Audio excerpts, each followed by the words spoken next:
Greetings, this is Dyslexy from the ArmA community group Shack Tactical. In cooperation with Bohemian Interactive, I'm creating a series of videos that explain some of the basics of ArmA 3. After concluding a successful alpha and beta development, which has been supported by 7 previous community guides, today in this 8th guide, we'll be reflecting briefly on the release of ArmA 3, discussing the new features of the launch package, and also talk about the community around it and the future of ArmA 3 as a platform. A quick spoiler for those who are joining the ArmA community for the first time. This is a game you'll be playing actively for years to come. You'll always be able to find some new reason to keep dropping into the battlefield again. But let's go over what ArmA 3 is. At its heart, it's a tactical military shooter, a combined arms game with an infantry focus, one which is based on the core principles of authenticity, diversity, and opportunity. ArmA 3 represents over 10 years of continual development and evolution of the real virtuality engine, and this latest iteration has brought a great many improvements to the series. While the visual enhancements may stand out most clearly, be they in the form of improved lighting, fog, higher quality environments, vehicles, characters, and equipment, the improvements in accessibility and control are just as significant.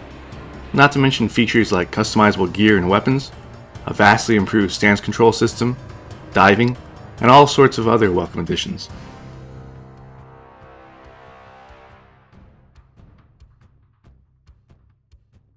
Earlier this year, ArmA 3 soft launched with an alpha program, a first for the series. By rolling out an early alpha, fans were able to both contribute towards the success of the full title's launch through suggestions and bug hunting, as well as begin exploring content creation in the form of mission and mod development. After a time, this alpha program shifted to a beta, which introduced even more content with it, and more possibilities.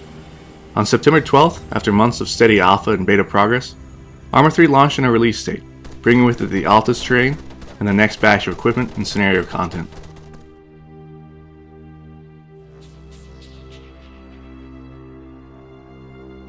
Altus, the primary terrain of ArmA 3, is the largest in the series thus far, weighing in at over 270 square kilometers of meticulously crafted Mediterranean environments. Compared to the alpha and beta terrains of Stratus, a full 20 square kilometers by itself, the massive size of Altus really helps put ArmA's vision as a combined arms experience in the proper context. With the vast majority of the buildings in the many cities, towns, and villages of Altus being iterable, urban combat and close quarters action has taken on new significance. The terrain's diversity is considerable. You'll find hills, forests, dry lake beds, marshes, beaches and bays, rolling plains, cliffs, ancient ruins, and much more. The scale of the environment allows the combined arms nature of ArmA to be fully realized, with helicopters, artillery, infantry, and vehicles fighting battles that can span vast distances and allow each asset to flex their respective muscles. Speaking of those assets, ArmA 3 offers a range of air, land, and seaborne vehicles and units. The infantry of each faction have a variety of weapons to utilize, complete with detachable sights, suppressors, and lights or infrared lasers. These span the range from pistols to submachine guns, rifles, carbines, sniper weapons, grenade launchers, and machine guns. Crew-served weapons such as heavy machine guns or grenade machine guns are also available, as are mortars and anti-tank or anti-aircraft missile launchers. Moving up to vehicles, the major varieties are all represented.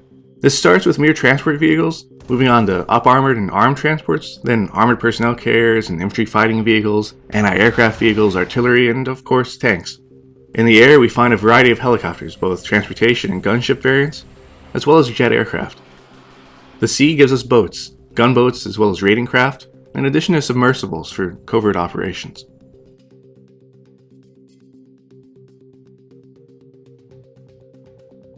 When it comes to playable content, ArmA 3 ships with a set of showcases, firing drills, and multiplayer scenarios. These are intended to familiarize players with the content available in the game, with each showing off a different facet of the experience or challenging a particular skill set. You'll find showcases spanning the full spectrum of content, from infantry to scuba, helicopters to tanks, working to combine arms scenario or orchestrating fire support, controlling drones, flying attack helicopters, commanding troops, sneaking around at night, each showing off different aspects of the experiences that ArmA is able to provide. For those that want to sharpen up their basic infantry skills, the firing drill challenges are perfect for that. Designed to train combat shooting techniques, these drills emphasize usage of multiple weapon types, close quarters and reactive shooting, shoot and no-shoot decision making, and mid to long-range target engagement.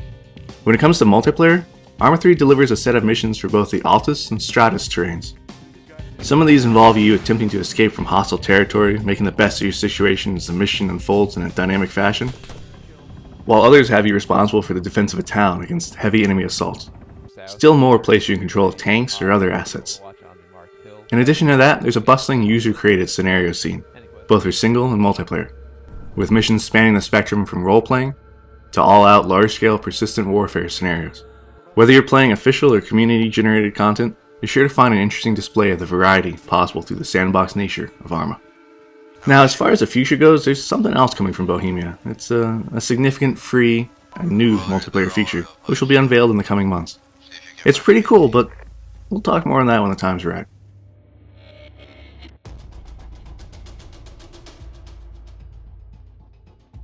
Let's look more at the future of ArmA. Next up is the official campaign, delivered in 3 free parts in the coming months. Beyond that, ArmA 3 is a long-term platform, a collaborative experience between the developers and the user community, one which will continue to be supported, refined, and developed for a long time to come, both by Bohemia Interactive and the community. This collaborative effort is made smoother through the introduction of features like the Steam Workshop, which is currently used to effortlessly deliver user-generated mission content to players. While it's limited to scenarios at the current time, the intent going forward is to enable it for mods as well. In an age where most FPS studios are refusing to support modding for being too complex for the user base to handle, ArmA stands out for not only allowing it, but encouraging it and working with the community to both support and further it. With powerful modding and scenario creation capabilities, ArmA is a platform ready to be expanded in as many ways as the community desires. Whether that comes in the form of modeling past, present, or future warfare, alternate history, or fantasy, the potential's there. It only takes vision and work to craft new stories and possibilities. The community's already been creating a storm of content, and the years to come will stand testament to the creativity of the community, as well as the dedication and support of Bohemia itself. Now, with that being said, I want to take this opportunity to speak a bit from the heart. After more than a decade of experiencing the ArmA community's contributions in modding, I have to say a personal thank you to everyone who's been part of the evolution of ArmA. The modding scene that's developed for these titles over the years is second to none, and simply inspiring. ArmA 3 is acting as yet another example of what a dedicated and passionate community can do with the sandbox environment that's been provided to them. I find it fascinating to look at what we have today in the game, both in official and user-generated content, and then consider what we'll see developed in the coming months and years. If past titles are any indication, we've only begun to scratch the surface of what the ArmA 3 engine will allow. I don't know of any comparable experience in PC gaming. I'm glad to be here and to know that there's such a passionate community supporting and helping to evolve the experience.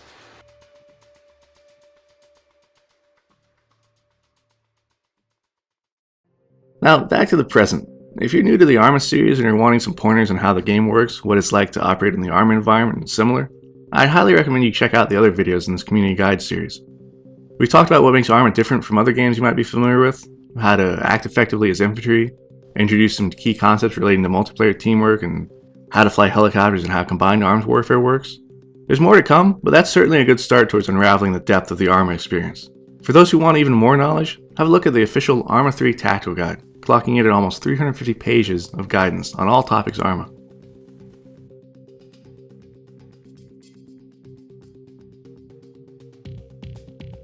Finally, a word on behalf of the team at Bohemia Interactive Studios.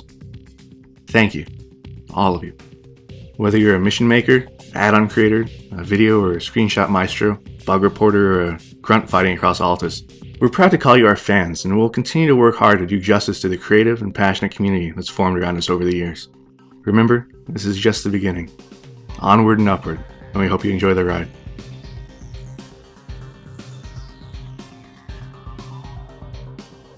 For more community guide videos, be sure to subscribe to the official ArmA 3 YouTube channel. For other ArmA 3 updates, keep track of the official website, Facebook, and Twitter pages.